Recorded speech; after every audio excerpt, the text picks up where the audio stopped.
company annual party, I won the grand prize. A deluxe RV, while my backstabbing favorite colleague, a green tea bitch, only won 100 tons of coal that no one else wanted. But she threw a huge fit right there on the stage. Under the leader's coercion and temptation, I had no choice but to trade prizes with her. Who would have thought? Who would have thought? A catastrophic cold snap hit, and a global zombie outbreak occurred. That green tea colleague escaped in the RV, but due to the global energy shortage, the van ran out of gas halfway and became just a hunk of scrap metal. In the end, she was bitten to death by a horde of zombies. As for me, relying on the coal, this hard currency, I not only had a reliable source of heat to keep warm, but also traded it for a huge amount of supplies. But not long after, things took another turn for the worse. A group of bandits looted all my supplies while chaos reigned, kicked me out of my shelter, and I got surrounded by zombies. And ended up dead at the hands of zombies too. When I opened my eyes again, I was back at the annual party, on the night of the raffle. I turned my head, and saw that favorite colleague Lou Ryan was staring at me with a resentful, jealous glare. Her hatred and anger towards me were completely unconcealed in that gaze. Looks like she's been reborn too. This time, she still drew 1,000 tons of coal, but she's acting unusually happy about it. Everyone thinks she's just gone crazy from disappointment. Only I know that she's aware an RV is practically useless in the apocalypse. But coal is the real essential necessity, because in my last life, I relied on that 100 tons of coal I won at the annual party to eat Hotpot and stay warm in my apartment, living quite comfortably. And Lou Ryan, driven mad with jealousy, told a gang of outlaws that I had tons of supplies hidden in my apartment. The outlaws broke down my door, seized my apartment and all my supplies, then kicked me out onto the street. When Lou Ryan got the news, she said to me viciously that if she'd chosen the coal back then, she would be the one on top. She blames me for stealing her good fortune. Now that we've been given a second life, all she wants is to choose the coal. All she wants is the 100 tons of coal. My coworkers keep urging me to hurry up and comfort Lou Ryan. And among them, the department head who's been having an affair with Lou Ryan, even tells me to just trade my grand prize, the deluxe RV, for Lou Ryan's coal. So that Lou Ryan doesn't get too hurt from the disappointment, and end up with mental damage, which would make me the bad guy. This scene is exactly the same as it was in my past life. But what's different from my past life is that Lou Ryan immediately yanks her hand away from the department head, and says in a pitiful, helpless tone, she wants to choose the 100 tons of coal. As she speaks, with a sidelong glance, she looked down on me, full of the smugness of someone who got the upper hand. The new intern in the department was very puzzled and asked Lou Ryan on the spot, why choose 100 tons of coal that nobody wants over a luxury RV? Lou Ryan, of course, wouldn't reveal her rebirth. So she said pitifully, she wasn't worthy of a luxury RV. She was a girl from the countryside, and 100 tons of coal was enough to heat her family's home for the rest of their winters. Hearing Lou Ryan say this, the colleagues all praised her for being filial. Watching this nauseating performance, I found it amusing. This coal, this particular coal, though a hard currency in the apocalypse, 100 tons of it, is also a hot potato. Once exposed, it would immediately become a target. But there's no need to tell Lou Ryan this. I calmly put the RV keys into my bag. Seeing this, Lou Ryan let out a scornful laugh. As she passed by me, she even said in a voice only I could hear, all your good days to come will be mine. You'll end up like me in my past life, bitten to death by zombies, while I'll stay safe in my apartment, easily surviving the apocalypse with supplies and coal for warmth. I pretended not to understand, but inwardly laughed. A life of privilege? The prerequisite is, you have the strength to protect it. I could even imagine Lou Ryan's panicked expression when facing thugs and zombies. Holding the RV keys, I quickly found my RV. After closing the door, I immediately dialed a number. This was a real estate agent who contacted me in my past life. Someone wanted to buy my house. In my past life, I refused. But now I know, with the frostpocalypse coming, any fixed dwelling is an exposed target. Places where people gather become breeding grounds for disaster. Time is tight. I need to get as much money as possible. The agent's name is Gao Dayong. I got straight to the point. Can my house be sold within 3 days? He was shocked. Just days ago, I had firmly refused. Why the change of heart? I told him, speed is all I care about.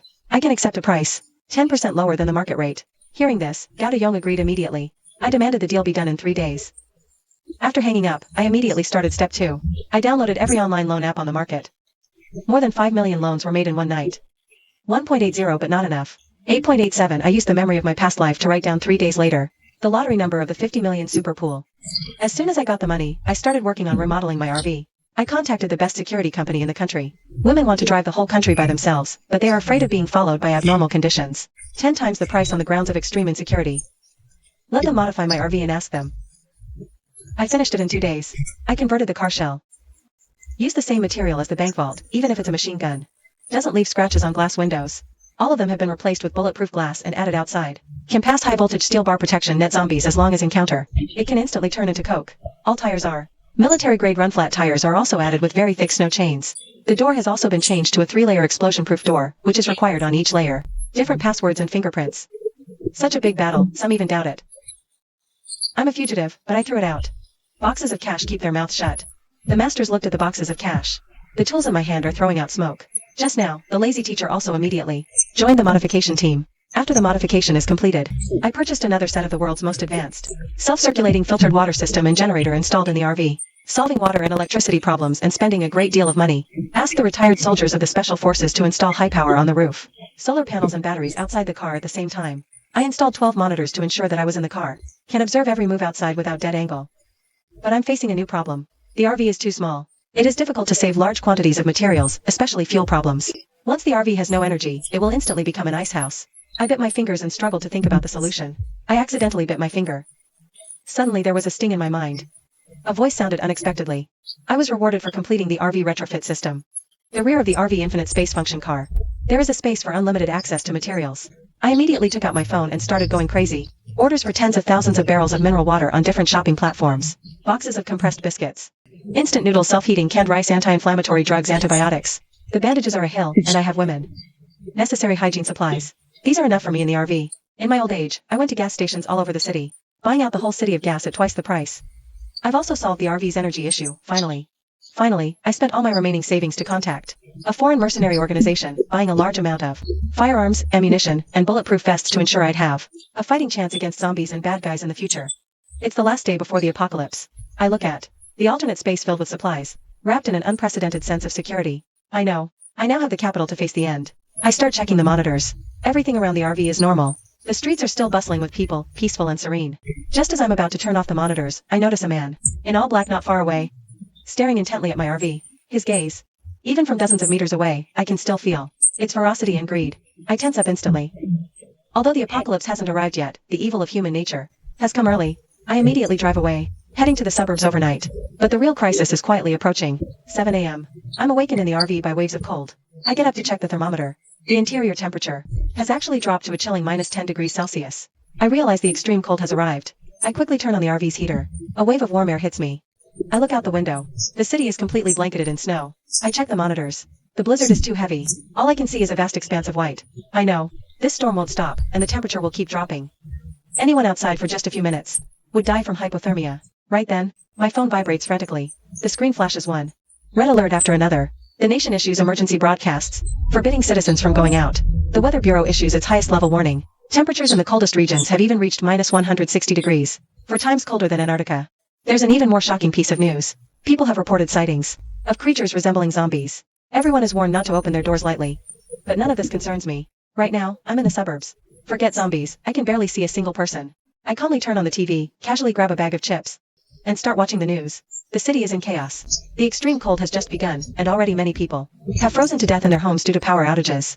I remember in my past life, at this moment, I was helpless in my own home, barely surviving on burning coal. But in this life, I'm sitting in my pre-modified, luxurious RV, enjoying 26-degree warmth, binge-watching my favorite shows, and using my spare time to organize my supplies by expiration date. Just then, my hypocritical coworker started bombarding me with messages. When I didn't respond, she straight up video called me. Outside, it was freezing cold. Inside, a zombie outbreak could erupt any second. But my coworker Lou Rien was in a European mansion, wearing a tank top, with perfect makeup, on video call with me. She faked concern, asking if I was cold. I hugged myself, pretending to shiver. She gloated, then aimed the camera at her plate of food. She bragged about her cozy life. I put my phone aside, entered my pocket dimension, and picked my breakfast. Lou Rien had no idea that in a few days, the city would lose power. Then, everyone would lose their minds. Crime rates would skyrocket. The coal she relied on would become everyone's target. Seeing my silence, Lou Rien got upset and hung up. I discovered my pocket dimension wasn't just huge. It also preserved food perfectly. The fruit and meat I tossed in before the apocalypse were still fresh. I eagerly started frying a steak. Minutes later, the steak was done. I ate it at my simple table, remembering my past life. How Lou Rien betrayed me. I stabbed my steak. This time, I won't let any traitor get away. After eating, I did my routine security check of the RV. Locked all windows, checked the generator, and checked the cameras. Still all white outside, but now with a few frozen statues. I panned the cameras, checking blind spots. Suddenly, I saw a red mark on the RV side. I zoomed in, a red circle with supplies written on it. Did the mechanics leave it? Or that mysterious person from days ago? One thing was clear, my RV, my home, my apocalypse fortress, was marked. Day 1 of the Ice Age, and I faced life or death. Leaving to erase the mark. Risked an ambush, but leaving it up made me a target. I decided to wait and see. In the apocalypse, any extra move could get you killed. I guessed right. During my big shopping spree, I was spotted. I have tons of supplies and low combat skills. I'm the perfect prey. For the next few days, I just slept. 5 days later, I checked the surveillance footage. A black car appeared. A man in black got out. He walked towards my RV and approached it. He started knocking on the door, claiming to be the delivery guy from a few days ago. He saw I was generous, so he wanted me to buy his supplies at a high price. I sat inside, unmoved. Such a clumsy lie showed he wasn't clever. Seeing no response, he got agitated. He started pounding the door with his fists. Then he pulled out a screwdriver, ready to pick the lock, and even threatened me. He said if I didn't open up, he'd call the local gang. Then, not only would my supplies be gone, but my life would be in danger too. Outside, he was banging on the door. Inside, I was calmly eating a warm bowl of wontons, watching his terrible acting, and couldn't help but laugh. My heavily armored blast door, paid for dearly, wouldn't even get a scratch from his fists, let alone a power drill. The loud noise from his banging attracted nearby zombies. He was so focused, he didn't notice at all. A zombie bit him hard from behind. Within minutes, he died from the zombie attack. After feeding the zombies, left the RV. An hour later, I checked the cameras, confirmed it was clear, opened the door, and went to check. On his phone, I found another shocking secret. The man in black had targeted my supplies. In the extreme cold, he attacked. I relied on the RV's defenses and survived. But on his phone, I found he was a gang member. My location was already exposed. Earlier, he told his buddies about the RV and even took pictures of it, planning a major assault. But because the extreme cold was getting worse every day, he worried supplies would run short. So he decided to attack my RV first. I quickly wiped off the RV's markings and threw his phone far away. Back inside, I started thinking. My position was compromised. Staying put meant a guaranteed clash with the gang. I had to leave immediately. So I started the RV and headed for the farther outskirts. But not long after, the RV suddenly stopped. The snow was too deep. The RV was stuck. I got tense immediately. Memories from my past life surfaced, being ambushed, surrounded by zombies. I took a deep breath, forcing myself to calm down. I grabbed my phone and searched for ways to get an RV moving in deep snow. One solution was modifying the RV's tires. But outside was extreme cold, and zombies could show up anytime. Too risky. I looked up a few other ideas, but rejected them all one by one. I entered the alternate space again, looking at the wall of weapons. I made a silent vow. Even if the RV really couldn't move, I was ready for a final showdown with the local gang. Just as I was feeling upset, my phone suddenly rang again. It was Lurian calling again. I was about to reach out and hang up the call. The familiar voice sounded again, extreme cold apocalypse. The RV system reactivated, and a reward box appeared before my eyes. Without hesitation, I chose the track upgrade. Instantly, the RV's tires transformed into snow tracks, and I could freely switch its form. I immediately ran to the driver's seat and drove towards the distance. The phone kept ringing incessantly. It was Lurian calling. I answered the call. She tearfully asked me if I had any life-saving equipment. She could trade it for coal. It turned out, her coal had also been targeted by others. Although she had stockpiled supplies, she hadn't taken any security measures. A large group of people were smashing her front door, and several of them were armed, ready to charge into her house at any moment. I refused immediately. She then started playing the emotional card with me, talking about how close we were at the company. I used to be her mentor, but hearing that just made me want to laugh. When she first joined the company, I treated her like a little sister, taking care of her. But she actually stole the proposal from my computer in the middle of the night, and then, relying on her connections, turned the tables on me, nearly costing me my job. Seeing I was still unmoved, she suddenly started laughing eerily. She had thought of something. She walked towards the room door and shouted outside. She knew there was a place with massive supplies, but she only wanted to cooperate with the strong. The last 10 people standing would not only get inside, but would also be guaranteed food and shelter. Instantly, fighting broke out outside. Lurian glared viciously, looked at me in the video, and sneered, saying she knew where I was. I suddenly remembered. The RV was originally assigned to Lurian. She had already used it before. She must have installed a GPS earlier, and I couldn't check for it now. I had no idea where she had hidden it. My location was exposed again. I was completely locked on by my nemesis from my previous life. Extreme cold apocalypse. My nemesis, Lurian, had recruited 10 thugs, planning to rob my supplies. But I wasn't too worried because outside was a frozen wasteland. Ordinary vehicles couldn't move an inch. However, just in case, I decided to scout first. I entered the RV's alternate space, and took out a military drone. When I purchased military hardware before, the seller saw my generous payment, and gave it as an extra. I never thought it would come in so handy. I controlled the drone to fly towards the city. Overwhelming scenes of carnage instantly popped up. On the roads, hordes of zombies were chasing and biting people. Many zombies were gathered together, seemingly feasting on humans. The scariest part is, some people, to escape the zombies' pursuit, actually pushed their companions down on purpose to buy themselves time to run. Suddenly, one zombie seemed to have spotted the drone, blood dripping from its mouth, body rigid. It roared towards the drone's direction. I immediately controlled the drone to leave, my palms sweating. Because in my past life, I died a horrible death. Right under the teeth of these zombies. I piloted the drone towards Lu Rian's home location. I saw Lu Rian had actually stepped out of her house. She was surrounded by several burly men, focused on her phone, as if the surrounding zombies didn't exist. Suddenly, a zombie charged from the side. Before it could get close to Lu Rian, it was shot dead. Looks like these people Lu Rian found are no pushovers. What's even scarier is yet to come. Someone, from somewhere, pushed out a snowmobile. Looks like this is Lu Rian's ace in the hole for seizing my supplies. Just then, Lu Rian seemed to have noticed the drone too. She gave the drone a sinister smile. I knew. The moment of our final showdown was imminent. Only one of us two would survive. After the apocalypse descended, I encountered my first life or death crisis. Lu Rian, with 10 thugs, riding 6 snowmobiles, charged towards me. I slammed the gas, trying to lose them, and began a race with the snowmobiles. But the snow was too thick, several times. I nearly crashed into the guardrail. I thought, continuing this chase was too risky. I might even veer off the road, plummeting over a cliff. I slowed down, and they successfully forced me to a stop. Led by Lu Rian, the 11 of them slowly got off their snowmobiles, circling my RV. Starting to calculate how many supplies I had, she looked at my camera and warned me. Their group not only had mercenary killers, but even a fugitive on the run. Each one was a tough character. If I didn't want to die ugly, I'd better open the door immediately. But I wouldn't give up this mobile fortress, the RV. Opening the door would be signing my own death warrant. Seeing me unmoved, one of them pushed Lu Rian aside, grabbed an iron bar, and smashed it hard against my door. But the massive recoil made his hands go numb. He couldn't even hold the bar steady anymore. Yet my door didn't even have a scratch.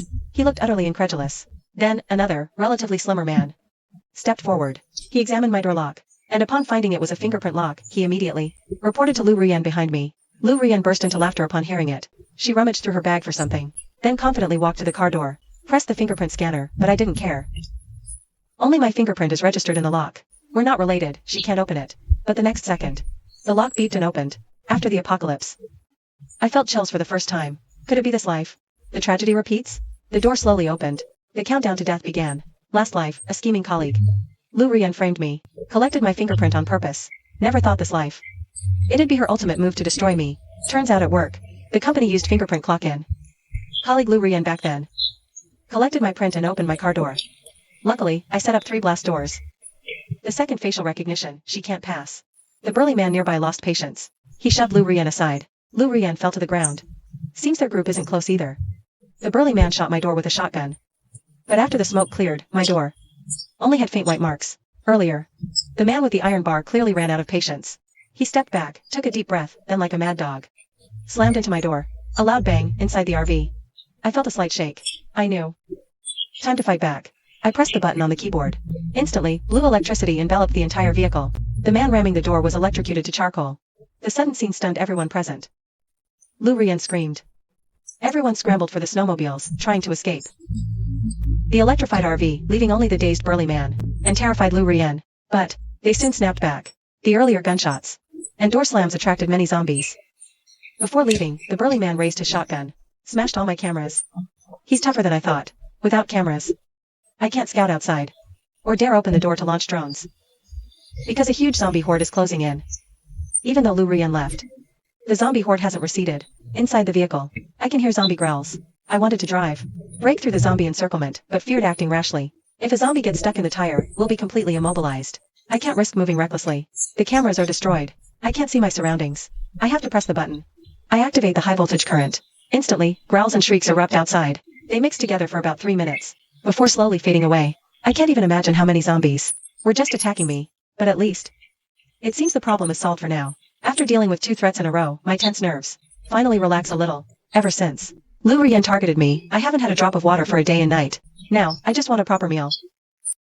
I treat myself, pulling Hotpot base from my dimensional space. I also pick lamb, beef, tripe, ready to feast. As I cook the Hotpot, I plan for tomorrow. The zombies are gone, but the fallen ones are now a natural roadblock. I have to go out and move them. Otherwise, the RV won't start. But I have no way of knowing the exact situation outside. I'm not just afraid of any remaining zombies, but also worried Lu Rian's people are lurking nearby. Distracted, I burn my mouth on a piece of duck blood. And then, the sound I've been waiting for appears. A ding. The system appears. This time, the rewards are richer than ever. I have more choices. But now I'm stuck. These rewards leave me indecisive. In this apocalypse, I face a happy dilemma. The system rewards are too tempting. I can't decide, because I survived both Lu Rian's assault and the zombie siege. This reward gives me 3 options. I don't want to miss any. Option 1, clear roadblocks. It can clear the zombies around me. I won't be forced to stop by roadblocks in the future. Option 2, hardware upgrade. It can fully upgrade the vehicle's engine, etc. Not only improves performance, but also disables the tracker Lu Ruyen left. The final option is the Sky Eye system. It not only gives a clear view of the surroundings, but also has 1 kilometer thermal imaging, accurately detecting even a sparrow. After some thought, I choose Sky Eye. I can handle roadblocks myself if no one's around. As for Lu Ruyen, having just launched a major attack, I doubt she'll strike again so soon. The Sky Eye system is what I need most right now. Also, I'm starting to understand the system's logic. It seems to grant rewards based on the danger level. The first time, I just scraped my hand, so only one option. The second time, I dealt with the black-clad men. There were 3 rewards, but 2 were unknown. And the third time, I've dealt with 2 major problems. It gave me 3 clear choices. After I made my choice and got the reward, I started checking the situation around the RV. Sure enough, there were still 4 or 5 scattered zombies left. As for the remaining zombies, with my arsenal, I should be able to handle them easily. Fortunately, Lu Ruyen and the others had already left. They were away from my RV. I decided to rest up for the day. I'd deal with the roadblock tomorrow morning. I fell into a deep sleep. Little did I know that the next day, I would face a more formidable black-hearted force than Lu Ruyen. I used the Sky Eye system to scan the area around the RV. Every living creature within a 1 kilometer radius was in view. Not even a single sparrow would be missed. After confirming there were no zombies around, I stepped out of the RV. I started cleaning up the zombie bodies. Then, I sent the drone out again. I piloted the drone, beginning a routine patrol of the nearby area. I planned to establish safety zone markers, mapping out safe areas and absolute no-go zones. Suddenly, I saw smoke rising in the distance. I immediately adjusted the drone's altitude and flew it over. Inside a house, I saw a man lying on the ground, covered in blood. A woman and a boy had their mouths gagged and were tied together next to the bed. Nearby were 5 or 6 burly men armed with steel pipes and machetes. Their movements were coordinated and practiced. They were packing the scavenged instant noodles and bottled water into huge hiking backpacks. Their faces showed no expression, no hesitation or pity. They must be some well-trained organization. Their robbery operation seemed rehearsed hundreds of times. This violent gang was clearly more professional and brutal than Lu Ruyen's hastily assembled team. They seemed to be systematically sweeping through the city's residents, forcibly confiscating supplies. Although I was still some distance away from them, facing such opponents, once targeted, it would undoubtedly be another catastrophe. Sure enough, this well-trained group also noticed the drone's presence, but they didn't seem to care.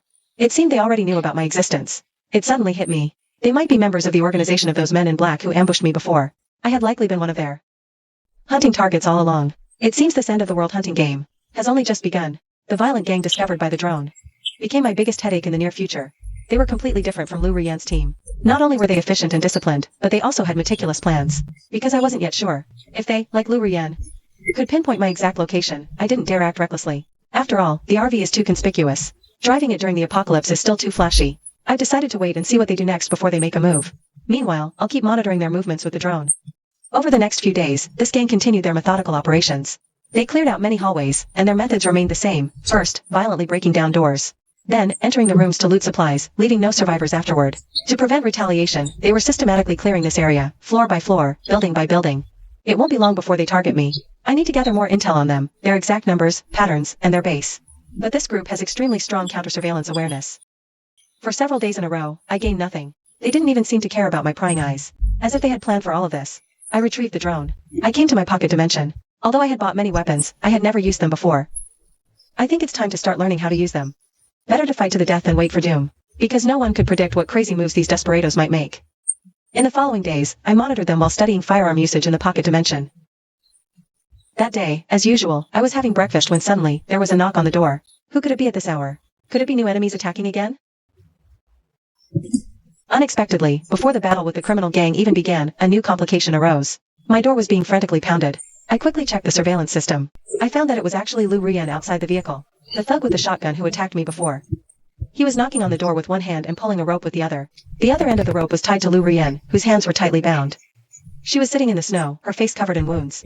The thug put on an extremely fake and obsequious expression. He said that he was previously misled by Lu Ruyen. He begged me to open the door. He offered to be my personal bodyguard in exchange for just a bite of food. Seeing no response from me, he said he knew Lu Ruyen and I didn't get along. He specifically tied her up and brought her for me to deal with as I pleased. I remained silent. Time ticked by second. The thug's patience finally ran out. His previous fake, hypocritical expression vanished completely. He pulled out his shotgun and started wildly firing at my door. He cursed me incessantly. I still didn't respond. My cold, indifferent attitude seemed to enrage him again. He said, "Fine. Since I won't share supplies, let's destroy each other." He snatched Lu Ruyen's phone and told me he would immediately reveal the location of my RV. he'll post it online, and let everyone know that my RV holds at least $1 million worth of supplies. I'd become the biggest target in this apocalypse. But Lu Rian on the ground grew more terrified. She knew that once my location was revealed, with no cover outside the RV, they'd be torn apart by anyone who arrived first. Plus, his reckless gunfire had already attracted nearby zombies. Lu Rian started crying in panic. Then, a bold plan formed in my mind. What I said next shocked both of them outside. After Lu Rian's failed ambush, back at their base, the temporary team fell into chaos. At first, with ample supplies, tensions were low. But as days passed, her stored resources couldn't support 10 people. Everyone turned against Lu Rian. If she had done proper reconnaissance, they wouldn't have acted rashly, and no one would have died. Gradually, their group split into 2 factions, leading to a bloody fight. Lu Rian and the thug survived but were driven out by the winning side. They tried to steal from others, but as a duo, their power was limited. Slowly, distrust grew. That's why the thug kidnapped Lu Rian to seek me out. I gave the 2 outside 2 choices: mutual destruction or following my instructions. To live in a warehouse on the outskirts, I'd provide minimal daily food to sustain them. Both looked stunned, then instantly, joy and greed flashed across their faces. Without hesitation, they chose the latter. They became more convinced I feared exposure. My RV's location was my greatest weakness. But they were wrong. I planned to use them as weapons against criminal gangs. In this dog-eat-dog apocalypse, if sharing a little food boosts my odds, it's a winning deal. Through surveillance, I saw zombies slowly approaching my RV. I urged them to leave, and they fled without delay. Driving away on a snowmobile, the days ahead require more preparations from me. Lu Rian and the thug stare blankly at the empty warehouse, their eyes filled with despair and resentment. This new home I prepared for them is dusty, the air thick with the smell of dirt. Clearly abandoned for a long time. Living here is out of the question, just staying warm is a huge challenge. And Lu Rian, without anyone noticing, has loosened the ropes. She stands in the middle of the empty warehouse, looking around, silent the whole time. Meanwhile, the thug slumps against the wall as if exhausted. I pilot a drone to deliver supplies to the 2 in the suburban warehouse. Hanging from the drone is a bottle of water and a bag of compressed biscuits. Seeing the drone approach, the thug excitedly rushes to greet it. But when he sees the meager supplies, his expression turns from joy to rage. He yells at the drone, cursing my stinginess. Watching him, I just find it amusing. I immediately recall the drone. Lu Rian, seeing this, lunges at the drone, grabbing the water and biscuits. She knows it's the apocalypse. Being picky only leads to starvation. The thug, seeing Lu Rian with the supplies, immediately turns furious. He frantically snatches the compressed biscuits from her hands, tears open the package, and devours them, coughing several times as he chokes. Meanwhile, Lu Rian quietly drinks her water, still observing her surroundings. Just then, the thug approaches Lu Rian, and they whisper secretly. But little do they know, my drone was modified earlier. Its audio quality is on par with top-tier surveillance equipment. I hear Lu Rian tell the thug. Right now, he's very wary. Once we gain his trust and get inside the RV, the water and supplies will all be ours. But they have no idea they're the real prey. Nights in the apocalypse are always bitterly cold. Lu Rian and the thug huddle in a corner of the warehouse, shivering uncontrollably, as biting winds seem to tear through them. Their minds are no longer on stealing my RV. Their immediate priority is solving the heating problem. Meanwhile, inside the RV, I'm comfortably eating ice cream in my silk pajamas and set the air conditioner to 28 degrees. All of this is because I have a different dimension from my apocalypse RV system. I stockpiled a ton of supplies, including fuel before the apocalypse hit. I don't have to worry about power at all. Except for the limited range of activities, this RV can satisfy almost all of my needs. I lie in bed scrolling through my phone, keeping up with the latest news. Lots of media outlets have already gone offline. Only scattered bits of gossip remain. Some people say they've seen second-stage mutated zombies. Others predict the weather will warm up soon, but there's barely any reliable information at all. I lost my patience, and before long, I drifted off to a deep sleep. Early the next morning, I was making breakfast as usual. On a whim, I made myself a sandwich. As I was eating, an idea suddenly popped into my head. I put down my sandwich, pulled a bucket of self-heating hot pot out from the different dimension. In the apocalypse, many people would even fight tooth and nail for this. But without hesitation, I hung it on the drone, and also put a bottle of water and a compressed biscuit with it. I opened the RV door, piloted the drone, and flew it toward the warehouse where Lu Rian is located. This is a test of the humanity of the 2 of them, and also the first step of my plan. If it works, I'll break them apart from the inside out. This domestication experiment has begun. Since ancient times, subduing the enemy without shedding blood is the most brilliant strategy. Because I provided food for Lu Rian and the other person, their main problem right now has become how to keep warm and cling to my RV long term. They don't have any extra time to even think about attacking me. At the same time, with just one bucket of self-heating hot pot, I successfully stirred up conflict between the 2 of them. When the drone arrived at the warehouse, I saw the two of them, their lips, already purple from the cold, huddled weakly in the corner. But when the two of them saw what was hanging on the drone, greed immediately flashed across their faces. Both of them stood up at the same time, and ran wildly toward the drone. But obviously, the thug had more strength. Like a ferocious tiger, he pounced on the drone and pinned the self-heating hot pot under his body.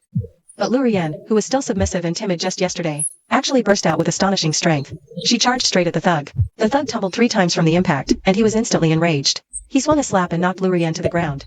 In the past, Lu Rian would definitely have backed down. But today, it only stirred up her ferocity. She opened her mouth directly, and bit hard into the thug's arm.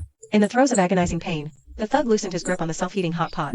Lu Rian seized the opportunity, snatched the self-heating hot pot right out of her hands. But her joy lasted less than 3 seconds, before a thug kicked her away. The sheer difference in strength shattered her will. She could only watch helplessly, as the thug devoured the feast alone, while she lay on the ground. Tears of frustration streaming down her face. Yet she quickly composed herself, sensibly picking up water and hardtack. After all, nothing is more important than survival. But the surprise I had for them today was far from over. My next words completely stunned them both. On the very first day of our partnership, I not only upgraded their food supplies for free, but also offered to tackle their biggest current problem. I told them about a logging forest up ahead, where they could chop wood for heating, and I could even give them 2 sharp axes to boost their efficiency. My sudden generosity naturally raised Lu Rian's suspicions. She sensed something was off, but couldn't figure out my motive. I brushed it off with an excuse. They had leverage over me. If they died, I'd be in trouble too. And so, following the drone's guidance, they reached the logging forest, eagerly starting to chop. However, they clearly had no experience. An hour later, they'd only made shallow notches. I hadn't told them that just 5 kilometers ahead was a massive lumberyard, stocked with ready-cut wood. Meanwhile, keeping them trapped in daily drudgery would dull their minds, making my next move much easier. While they toiled away, I was inside the RV, pondering a dilemma. What to have for lunch? Inside the alternate space, the dazzling array of ingredients overwhelmed me. After some thought, I decided to make dumplings from scratch. After all, nothing beats hot dumplings in winter. So I ate my meal, while enjoying the sight of their hard labor, silently calculating, in about a week, my next phase could officially begin. But first, I felt they needed an extra push. I had to plant a seed of deep-seated resentment between them. Only then could I truly ensure my own safety. So, I stepped back into my alternate space and retrieved my trump card. For the next 3 days, my drone continuously delivered various supplies to Lu Rian and her companion. Instant noodles, canned goods, sour spicy noodles. But always just 1 portion each time. Lu Rian was always the one stuck with hardtack. The person drinking mineral water today. I've decided to make another change. I swapped the mineral water for milk. The thug was overjoyed and snatched the milk right away. Seeing this along with the canned yellow peaches, Lu Rian let out a furious roar, accusing him of stealing her rightful food. But the thug paid no heed, and just calmly pointed towards the shotgun. Lu Rian was completely enraged. She clenched her fists and charged at the thug, ready to fight to the death. But the thug simply glared at Lu Rian with malice. Her intuition told her it was best to back down now. Lu Rian grabbed her own hair in frustration. All of this should have been hers, because she was the one who knew about my RV, not the thug. But now she could only watch as others stole her victory. Noon arrived in a flash. Inside the RV, I was frying steak. The steak sizzled in the pan, its rich aroma filling the RV. This was both my lunch and my winning move for the day. I hung a piece of steak from the drone, wrapped in foil, and thoughtfully replaced the water with a small bottle of red wine. The moment the drone reached the warehouse, both of them were drawn in by the meat scent. The thug eagerly tore off the foil and saw inside a marbled steak. He cried out in excitement. He even knelt right before the drone and reverently took the bottle of red wine. I believe that night was the happiest he'd had since the apocalypse. Meanwhile, Lu Rian stared blankly at it all, feeling the world spin. The vast disparity in living standards was driving her insane. The time was ripe. Lu Rian had finally fallen into the trap I had meticulously set for her. On one side, the thug devoured the feast and wine, while on the other, Lu Rian hadn't even had a drop of water in a whole day. The stark reality shattered her mental defenses completely. It had always been not about scarcity, but inequality. Lu Rian was now staring intently at the drone. She had made her decision. So I piloted the drone slowly outside the warehouse. Lu Rian followed it out. The thug, lost in his meal, was completely unaware. Through the drone, I told Lu Rian I needed her to be my spy, to monitor the thug's movements, and tell me about the others, and help me secretly gather some information needed for the apocalypse. During our cooperation, I'll put some food in her compressed biscuits every day, like chocolate and nuts. I can even provide food equivalent to the thugs, based on her performance. Lu Rian is someone who'll do whatever it takes to achieve her goals, and she's smart. She understands my intentions, because no matter how good the food I give her is, she can't outcompete the thugs for it.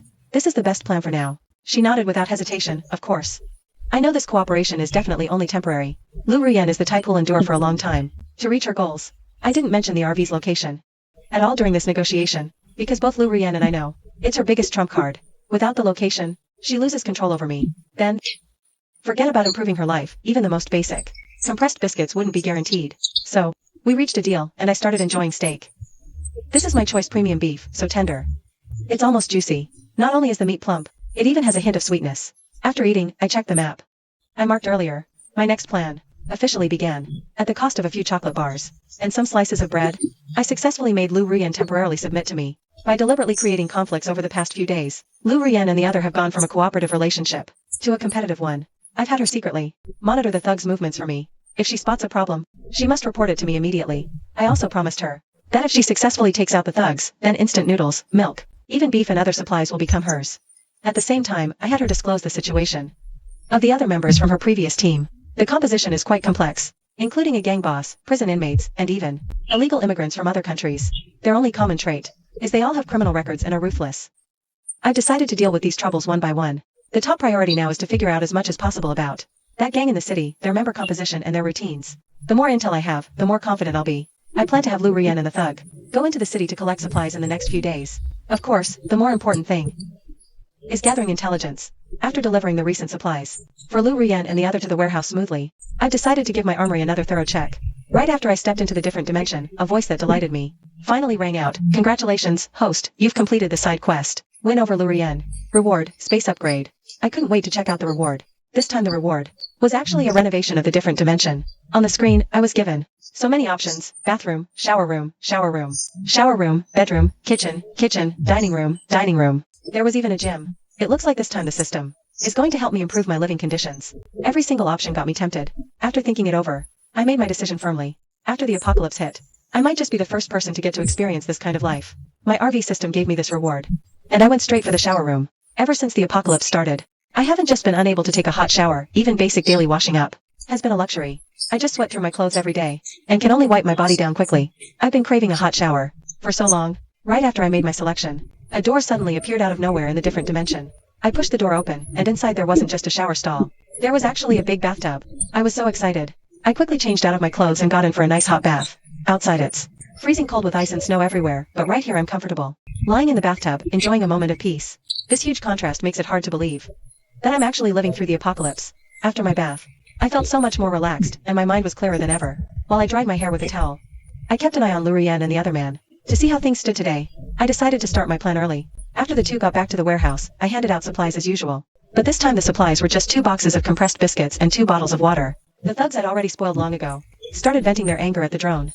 I could only pretend to be upset and say, because we suddenly have 2 extra mouths to feed, my supplies might not hold out much longer, especially when it comes to energy. My RV is almost out of fuel. But luckily, I've been watching the city every day recently. I can tell them the exact location of supplies nearby.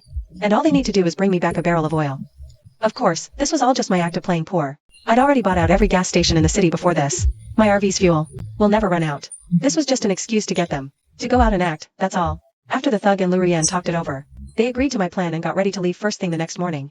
My plan had finally taken its first real step. The next day, just as dawn broke, I'll give Lu Ruyen 2. Deployed the next plan, and I told them, according to my drone watch for a few days, found a home with a lot of supplies. As long as the 2 can succeed, they will eat and drink for a year. And all I need to pay is 2 barrels of fuel. Lu Ruyen set off at once, and at the same time, I started monitoring the movements of the criminal organization. I want Lu Ruyen to go head-to-head with them. After about 2 hours, the 2 arrived in the city smoothly. I directed them to hide in the corridor and wait for the opportunity. With my order, the 2 quickly went upstairs. The mob came to the door without much nonsense. A direct shot broke the door lock and kicked the door open with his foot. The mountain of supplies before their eyes suddenly made the eyes of both men shine with gold. They quickly stuffed the bag with supplies, and that's when the previous huge gunfire had attracted the criminal gang. The 6 men quickly returned to their stronghold. They see Lu Ruyen. Without hesitation, one of them jumped on it. The mob scuffled together, and Lu Ruyen also don't talk nonsense directly out. The electric baton prepared in advance is ready to face one of them. I didn't react at the moment and got on the electric baton. After a few convulsions, he fell down to the other side. Members of the organization are strangling the mob by the neck, and the mob, obviously better in terms of strength, and directly toppled him to the ground. The instant resolution of the 2 men put the criminal gang on alert. They pulled out their walkie-talkies and called for backup. At the same time, they also showed their weapons and guns. Turns out more than a mob with another gunshot. The mob killed 1 man, but at the same time revealed a flaw. With a bang, the thug also fell in a pool of blood. My confidant was solved. Lurian 2 people and criminal gangs. The head-to-head confrontation took only a short while and 4 people were killed. And now there's only Lurian left. I thought my feud with Lurian. It will end today. I didn't expect it. She even had this pistol. I just shot 2 people in a flash. I suddenly remembered. Before the end comes, Lurian was an airgun enthusiast. Her shooting skills are even at the level of the national team. But a few moments later, the remaining members of the gang have arrived at the scene. They surrounded the Lurian. I believe this Lurian will surely die. I took the drone back and ignored the next development. I sat in the cab breathing a sigh of relief and thought to myself. After finally dealing with Lurian, I can focus on the crime syndicate. I won't spare anyone who knows my location. I won't put myself in danger. As I relaxed, a wave of hunger hit me. I entered the alternate space to pick today's ingredients. After an hour's work, a pot of beef bourguignon was ready. The rich aroma filled the air. I ate while browsing news on my phone. A sudden message made my hair stand on end. After the apocalypse, it wasn't just humans affected. Many animals had mutated too. Recently, people had spotted them, from bears and tigers to insects and rats. Animals evolved faster, posing greater threats. As I worried about the future, the crime syndicate celebrated a new member. It was someone who, after the initial mutation, faced new changes. Many animals had mutated, their power and threat multiplying. This left me in a dilemma. Near the city, I'd face zombie hordes and the crime syndicate, but in the suburbs, it was an animal kingdom where danger lurked every moment. More bad news came. Routinely scouting the city with my drone, I spotted a familiar figure and pursued. But I lost the target at a corner. Unease crept in, rightly so. Lurian wasn't dead. I hadn't confirmed her death before withdrawing the drone. However, Lurian proposed a deal to the syndicate. She gave them all my intel. Even found my pre-apocalypse shopping list, telling them my RV held billions in supplies. She asked little in return. Moreover, the RV's design and attack methods could be fully disclosed. I'd hoped the syndicate would eliminate her, but instead, they secretly allied. My 2 worst troubles were joining forces. Unknown to me, I just wanted to escape this perilous place. I started the RV, fleeing away from the city. Soon after, my sky I warned of an unknown creature approaching fast. Zooming in, I saw a mutated boar charging straight at me and slammed right into my RV. I immediately counterattacked by activating the electric fence system. But what happened next made me feel despair for the first time. A mutated boar was charging at me ferociously, and in the distance, more and more zombies were gathering towards my location. My proudest survival tool failed me at this very moment. The electric fence was completely useless against the boar, and its impact was getting stronger and stronger. I could feel the RV shaking violently inside. Its noise also attracted nearby zombies. I floored the accelerator, hoping to shake it off. Unexpectedly, it accelerated again. This impact caused my RV to lose control, nearly crashing into a tree. I realized I couldn't run anymore. I had to deal with it quickly. Although getting out of the RV now was extremely dangerous, letting it attack would lead to even bigger trouble. I quickly went to the extra-dimensional armory. I picked up a powerful machine gun and also chose a bulletproof vest for myself. After preparing everything, I spotted the leftover beef from the night before. I put it in a bag. While the boar was attacking the other side, I opened the door and hurled the bag into the distance. The smell of meat instantly caught the boar's attention. It immediately ran over and started eating. I seized the chance, set up the machine gun, and opened fire. Even under machine gun fire, the boar didn't go down. My actions enraged it. It turned and charged at me. Terrified, I increased my firepower. Just when it was a few meters away from me, it finally collapsed. I slumped down, scared out of my wits. The crisis wasn't over yet. There were still many zombies to deal with. Right then, the system reward popped up. But this time's reward disappointed me for the first time. I took down a mutated creature, but the RV system actually rewarded me with a sound system. Who has the mood to listen to music in the apocalypse? I reluctantly took the reward, returned to the RV, and, as before, used the electric fence to deal with the following zombie horde. After dealing with the horde, I was exhausted. I decided to get out tomorrow to move the zombies. However, this decision left me with another hidden danger. The next day, I woke up to find the ground right under my RV, covered with firewood and straw, and ahead were huge spiked barricades. Over 10 gang members had my RV surrounded. One of them wore a creepy mask, sending shivers down my spine. I instantly realized they wanted to burn me alive. But right now, the temperature outside has already dropped below -100 degrees. Even lighters won't catch fire. Do they have some kind of secret weapon? Just as I was thinking this, the criminal gang, just like the enemies I faced before, also sent a representative to negotiate with me. Of course I ignored them. However, they clearly already know about the power grid system. No one dares to approach the RV rashly, just when I thought they would pull out. Suddenly, one man with a sinister grin walked toward my RV. He pulled something out of his bag. I looked closely, and it turned out to be a military combustion block. This fuel not only burns at an extremely high temperature, but also works perfectly in extreme cold weather. It's a common material in incendiary bombs. The combustion block immediately caught fire and roared into flames. At the same time, it ignited the straw and firewood they prepared beforehand. My RV doesn't have a fireproof system. The temperature inside my RV started soaring. Their plan was so meticulous. It pushed me into despair. And the next second, something even more devastating happened. This mysterious masked man slowly took off his mask. And it turned out to be Lurian. It turns out she didn't die that day. Instead, she found a new backer. Inside the car, the temperature keeps rising. Outside the car is the fully armed criminal gang. Lurian has backed me into a corner. With the help of her new team. She's dragging me into the abyss of death once again. If I stay inside, the rising temperature will make me dehydrate and fall into coma. But if I leave the RV, outside is the well-equipped criminal organization. Even if I have a bulletproof vest and more advanced weapons, it would only take a moment before they shoot me dead. The temperature inside keeps getting higher, and my consciousness starts to fade. Just when I can't bear it anymore, and I'm about to open the door and surrender, a bold idea suddenly popped into my head. I turned on the audio system. That the RV system upgraded a few days ago and played music. Turned the volume all the way up. In the silent suburbs, this sound exploded like a bomb. Lurian outside the car saw the scene, and couldn't help but sneer at me. She said this was me playing my own funeral dirge, and urged me to surrender quickly, give up resistance and get out of the RV. Several members of the criminal gang saw this, and burst out laughing too. But right now I didn't pay them any mind. I watched as on the Sky Eye system, more and more creatures were gathering toward the RV. So I made up my mind. I walked into the different space, and picked up a piece of fresh Wagyu beef. Ready to lure the mutated creatures away, I also picked a bulletproof vest, helmet, and a reliable gun from the armory. Prepared for a final stand, the gang outside the RV figured out my plan to lure the zombies over. To take us all out.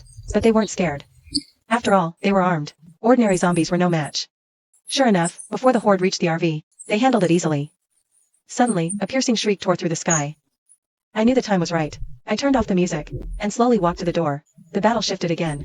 I was about to open the door and fight, when a screech stopped me. A mutated eagle appeared high in the sky. Like a precision bullet, it dove instantly, charging the gang. In a flash, one was dead. Its speed was incredible. Hard to aim at. They could only fire wildly, and take its hits. The mutation made its feathers like steel plates. Even a graze from its wing left a bloody gash. Several gang members were badly wounded. Distracted, the zombies closed in on the RV. The train team finally lost their composure. The tables had turned. Seeing the situation worsen, Lu Ruyen started running toward the snowmobile. Panicked, she almost got tackled by a zombie. The other survivors realized and began fighting their way out. The mutated creature kept chasing. In the end, only 3, and Lu Ruyen escaped in a panic. And that wasn't the only good news. The wind outside grew stronger, actually blowing out the fire under the RV. I turned on the RV's AC, set to cold. The RV cooled fast. In this frozen apocalypse, I was the only one blasting the AC. All I had to do was clear the remaining zombies and wait for the eagle to leave. I never expected. The reward I thought was useless would save my life at the critical moment. I thought, after surviving such a disaster, the rewards must be huge. Right then, the system notification popped up. The rewards doubled. With the mutated creature's help, I narrowly escaped. The RV system upgraded again, promptly showing me the reward. Before me, 2 panels appeared. The left showed the RV's self-repair function. As long as the RV isn't destroyed, it will slowly repair itself. The undercarriage, burned in the fire, is now as good as new. A panel on the right shows an unlock prompt. I tap it. I've unlocked the otherworldly garden system. I rush into the otherworld and see a wooden door by the bathroom. I open it. A blinding white light flashes. When I open my eyes again, I'm in a vegetable patch. A sun hangs in the sky. Ahead is about an acre of land. Excited, I scoop up some soil, smelling its earthy scent. I'm thrilled. I remember potatoes are tubers, and they grow fast. My otherworld storage happens to have plenty. I'll experiment with potatoes. If it works, even if supplies run out, I can rely on this garden system to be self-sufficient. After this, I return to my RV. Today was a close call, but it ended well. My otherworld is upgraded, and my RV system is more complete.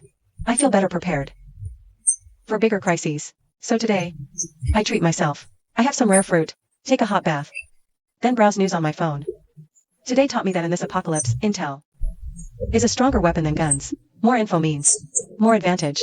Just then, a message catches my eye. Lurian and a criminal gang will attack my RV in 3 days. 3 days later, I finally cleared the zombies and roadblocks around the RV. I decide to drive away. All the recent fighting has drawn more zombies and mutants here. I need a quieter spot. Also, a message last night worries me. Someone created a bestiary of mutants, ranking them by danger level. starting from F tier.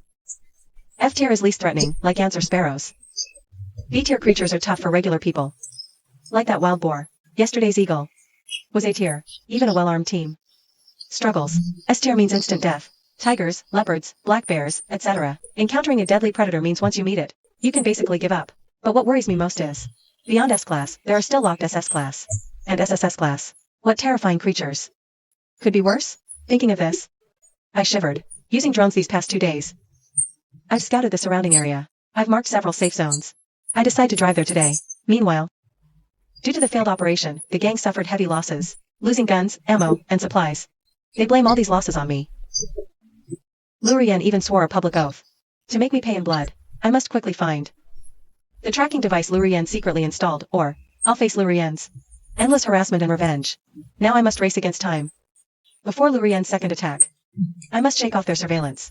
To escape danger, I drove overnight to the marked safe zone. After arriving, I had a quick meal and went to my Pocket Dimensions farm. I was amazed to find the potatoes I planted yesterday already sprouting today. This farm has special buffs.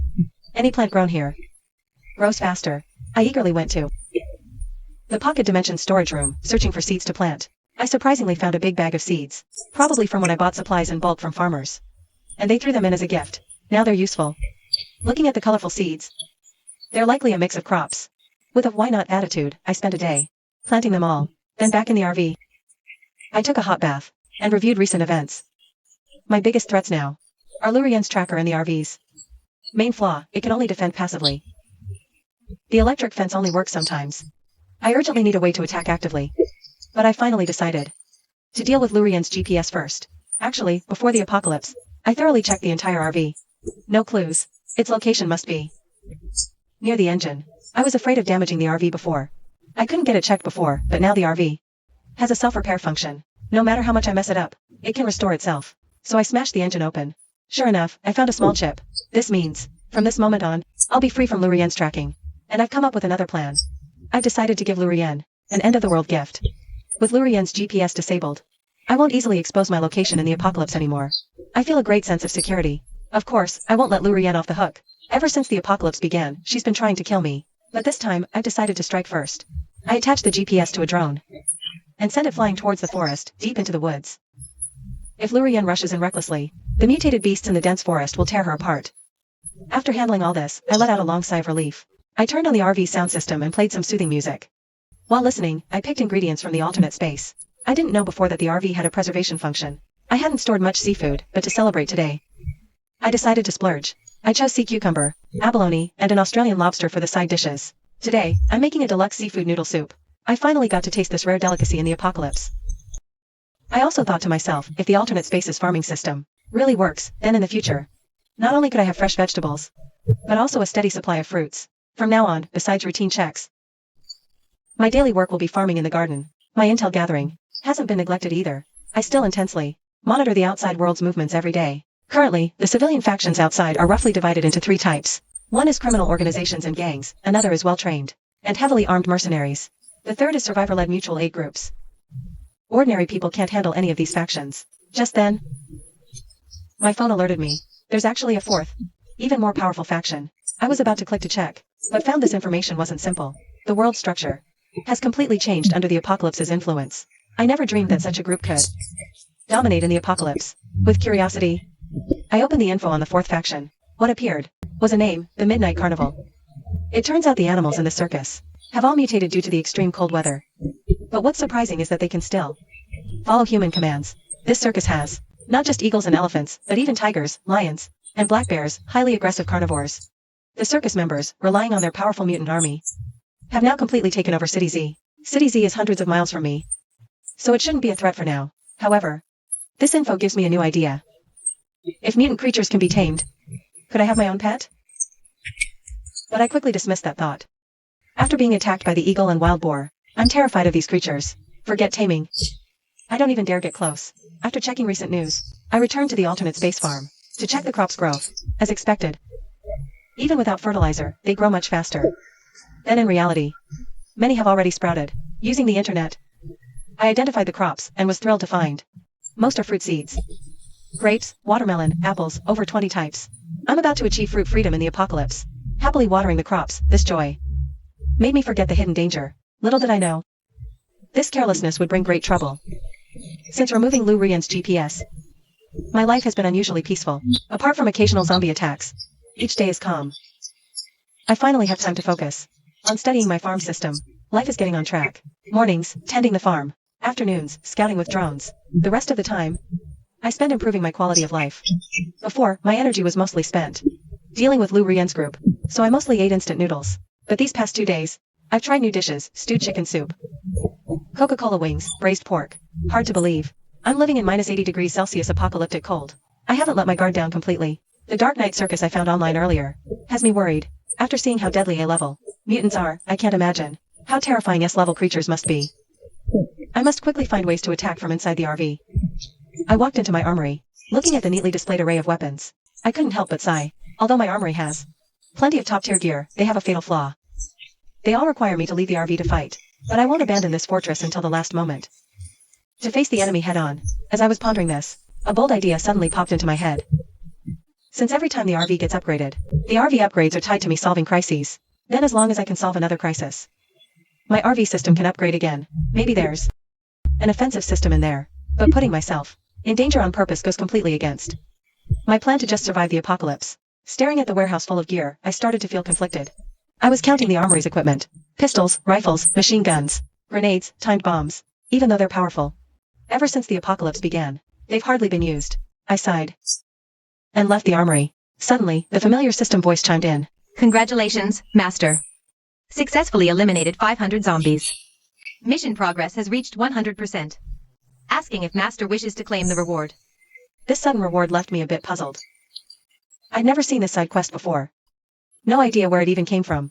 Just as I was confused, I noticed a yellow exclamation mark in the bottom right corner of the system panel. I clicked it, and immediately confirmed mission completion. A blinding white light flashed. I have a strong sense of foreboding in my heart as long as this task is completed. Would solve my lack of offensive capabilities inside the RV. The system voice sounded. Congratulations, host, on completing the mission. Reward. RV glass fully upgraded. One-way glass activated. I read the one-way glass description carefully. This glass not only has strength and hardness 10 times that of tempered glass, and it also has a magical function, like a single-sided mirror. You can see out from inside. One-way attack conducting glass. The outside can't see in. One-way attack conducting glass. Attacks can only be launched from inside. I couldn't wait to try it. I pressed a pistol against the glass. With a gunshot, the bullet successfully fired out. There wasn't even a mark on the glass. I went outside the RV to test further. Even when I sprayed it with a machine gun, not a single scratch was left. I was thrilled. My mobile fortress has finally been upgraded again into a mobile armored vehicle, and my war wagon was about to face its very first battle. Completed the zombie cleanup mission. I accidentally unlocked the RV's offensive system. To figure out how the one-way glass works, I used a high-speed camera to film a pistol bullet passing through the glass. Playing it back at 1000x slow motion on the computer, I discovered that the instant the bullet touched the glass opened a gap, then instantly closed. I ran more tests. I threw something from the RV, but this time it was blocked and fell. I guess it only opens a passage when something approaches at a certain high speed. But this info is enough for me. After testing the new RV system, I went to the farm to check on the crops. The potatoes planted earlier have sprouted. Based on online farming guides, I estimate the farm system's growth speed is about 3 to 4 times faster. After checking around, other crops are similar. In about a month, many should be ready for harvest. Fresh fruits and veggies are getting closer. Thinking this, I decided to treat myself. I took out my hoarded fruit, watermelon, strawberry, grape, cut them up, drizzled yogurt. A simple fruit yogurt was done. Lately, with no harassment from Lu Rian, I finally had time to relax and really study my RV system. I feel there are many features I haven't discovered. I plan to focus on developing the system. Now with offensive capabilities, my earlier idea for active RV upgrades can finally begin. But just as I was using the Sky Eye system to scout the area, something new happened. In the extreme cold, my intel gathering drone unexpectedly brought big trouble this time. That morning, I scouted near the RV as usual. Confirming all was clear, I recalled the drone. On its return, I had a bad feeling. I felt like something was watching me. So I turned the drone around. 100 meters directly behind was a mutated eagle. I broke into a cold sweat, speeding up the drone. This is my only way to gather intel. Near the RV, it can't be damaged. But strangely, the eagle seemed not to attack. It was more like tailing. As the drone reached the RV, the mutated eagle at my It circled the RV a few times, then flew off on its own. I didn't think much of it. When I finished the farm work and came out of the field, it was already afternoon. I had just stepped out of the pocket dimension when I felt the RV shaking abnormally. I realized something was attacking my RV. That familiar sense of danger rose in my heart again. I immediately went to the window to check. It was a mutated eagle. It was ramming my RV. I sensed something was very wrong.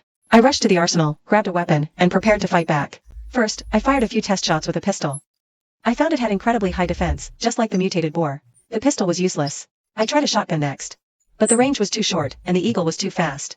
I couldn't land a hit. Finally, I pulled out a machine gun. I wanted to suppress it with firepower.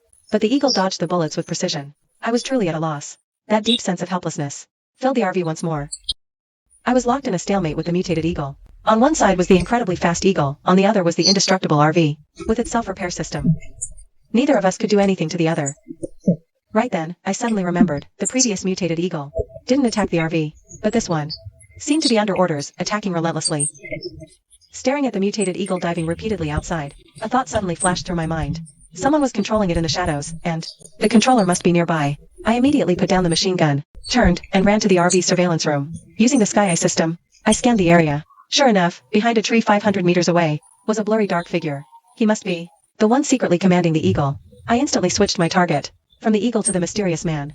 From the arsenal, I took out a sniper rifle and aimed at him. But the snowstorm was too heavy, and my marksmanship is average. I missed several shots in a row, hitting only the tree. The mysterious man instantly realized his position was exposed, since he didn't know where my attack came from. He fled chaotically. He even left the cover of the big tree and ran into the distance. This huge blunder gave me my chance. I aimed at him again. With the crack of a gunshot, I shot his foot. His agonized scream echoed across the sky. I wouldn't give him any quarter. Now immobilized, I fired several more shots at him. He finally fell. The eagle, having lost its orders, stopped its attack and stood motionless in the snow. I fired the machine gun at it again, taking it down easily. Just as I thought I could finally breathe easy after solving that big problem, little did I know the real disaster was only just beginning. I was congratulating myself for dodging a bullet, when a sudden thought exploded in my mind. The mysterious person might be a member of the legendary Dark Moon Circus. I was being targeted by the most dangerous underground organization again. To test my theory, I went to the mysterious person's body, reached into his pocket, and pulled out an ID badge. It clearly read, Dark Moon Circus. I realized I just made an enemy of a seriously tough opponent. I rushed back to the RV and started searching online for clues about the Dark Moon Circus. While I was searching, the system's voice suddenly chimed in. Congratulations, host. Successfully eliminated the mutated eagle. Mission reward, kitchen space. That was good news for me. Because normally, I had to cook on this RV's basic stove, which was cramped and had weak heat. I couldn't make many common dishes. I eagerly entered the otherworld kitchen. The neatly arranged equipment inside blew me away. A gleaming stainless steel workbench, a full 3 meters long, with 3 high-power gas burners on top. Below was a built-in oven. Even a dishwasher was ready for me. On the adjacent counter, a juicer, coffee maker, and toaster were neatly lined up. On a shelf in the corner, dozens of sealed spice jars were stacked. From Sichuan peppercorns and star anise to cumin and chili flakes, everything was there. This was totally a 5-star hotel kitchen setup. I could try so many more recipes now. My quality of life was about to take a massive leap. The reward after that life-or-death fight seemed way better than I'd imagined. Meanwhile, the Dark Moon Circus had received news of their member's death. The others all wore vicious expressions. A dangerous post-apocalyptic revenge plot was about to begin. I was gathering information online about the Dark Moon Circus. This organization was far more brutal and harder to deal with than I thought. They had completely taken over the city. The undisputed local tyrants. Their defining traits were greed and lust. Anything they wanted, be it supplies or women, they'd stop at nothing to get it. The whole city was their playground. Many original residents had already fled. Many women, to avoid becoming their playthings, even chose to freeze to death in the wild. The internet was flooded with curses against this organization. In the past, some tried to fight back, forming a self-defense militia. But in less than half a day, their 100-strong forces declaration was crushed by mutated creatures. From then on, no one dared to oppose them anymore. They could only vent their discontent online. Amidst countless insults, I finally found some useful information. The leader of this organization is called Lu Feng. He commands a South African lion and an American jaguar. They are not only incredibly fast, but also devastatingly powerful. The previous resistance force of hundreds of people was wiped out by these 2 creatures. The deputy leader is Luchin, the leader's younger brother. Under his command are an African elephant and a black bear. They possess astonishing strength and surprisingly high defense. Firearms are almost useless against them.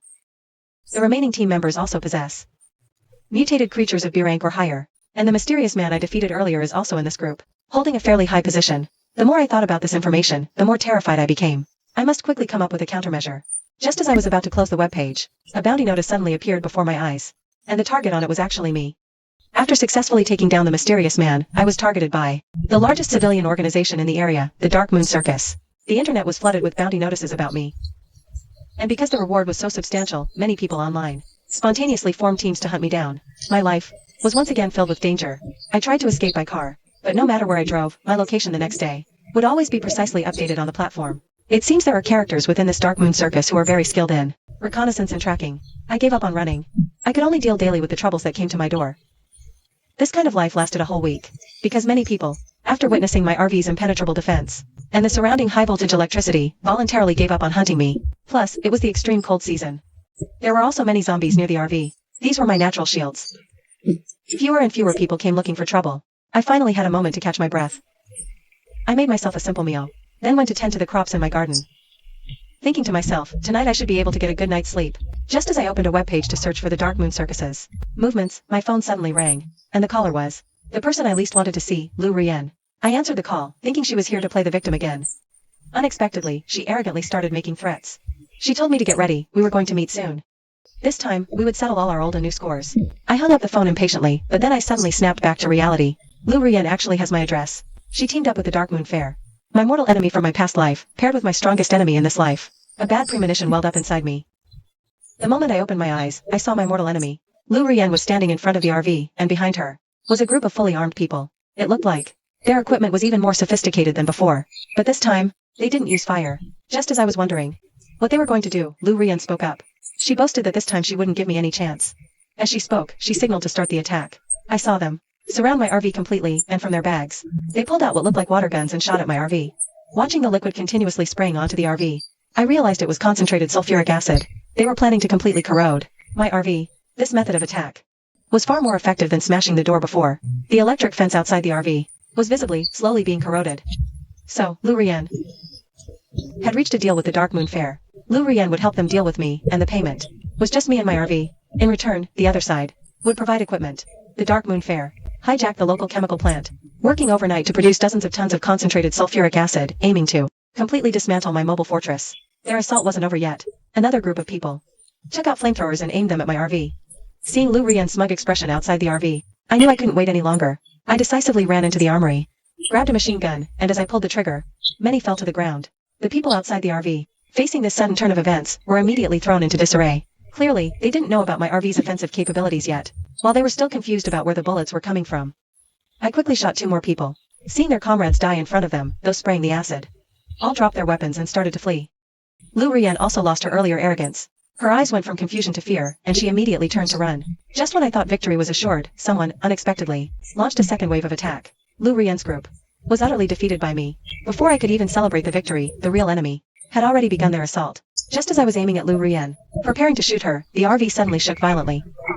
Something seems to be hitting my RV. I look back and see an elephant. It's ramming my RV. The deputy leader of the Dark Moon Circus is also involved in this attack. If I let the elephant keep hitting it, my RV will flip over sooner or later. So I grab a lot of weapons from the arsenal and start attacking the elephant. But just like the internet says, the elephant's defense is shockingly high. Neither my high-voltage electricity, nor the machine gun could hurt it. Even the most powerful shotgun could only push it back, slowing its attack speed. That's not the only bad news. Another black bear joins the attack. It's only a matter of time before my RV flips. I keep trying different weapons, but nothing works. I want to shoot the deputy leader, but my Sky Eye system found no enemies at all. Looks like they were prepared. He's commanding these 2 mutated creatures from afar. Just when I'm at a loss, I suddenly get an idea.